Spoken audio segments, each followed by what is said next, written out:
প্রধান উপদেষ্টার পক্ষ থেকে যিনি এসেছিলেন তার কাছ থেকে আশানুরূপ কোনো আশ্বাস আমরা পাইনি। তিনি বলেছেন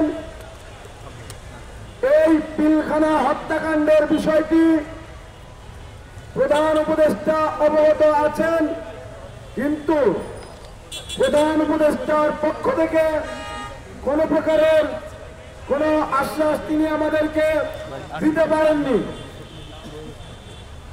ইতিপূর্বে আমরা দেখেছি আইন উপদেষ্টা এবং স্বরাষ্ট্র উপদেষ্টা দুইজন এই কমিশন গঠন নিয়ে দুই রকমের বক্তব্য দিচ্ছেন। আমরা বলতে চাই সরকারের ভেতরে যদি পিলখানা হত্যাকাণ্ড এবং এর ফলে যে বেআইনি জুলুম বিডিআর সদস্যদের এবং তাদের পরিবারের সাথে হয়েছে, তার যদি কোনো কার্যকরী পদক্ষেপ আমরা না দেখতে পাই, তাহলে আমরা এর চেয়ে অনেক বেশি কঠিন কর্মসূচি দেব এবং সেটি হয়তো কালকে আজকে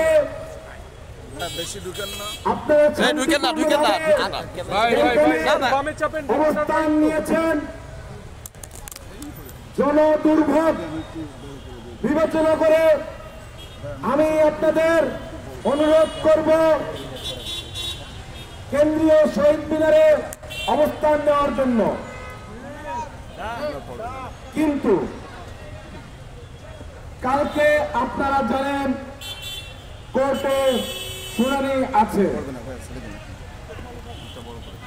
যদি সেইখানে আমরা ন্যায় বিচারের কোনো ইঙ্গিত না পাই, তবে আমাদের এই অবস্থান কর্মসূচি শুধু এইখানে হবে না,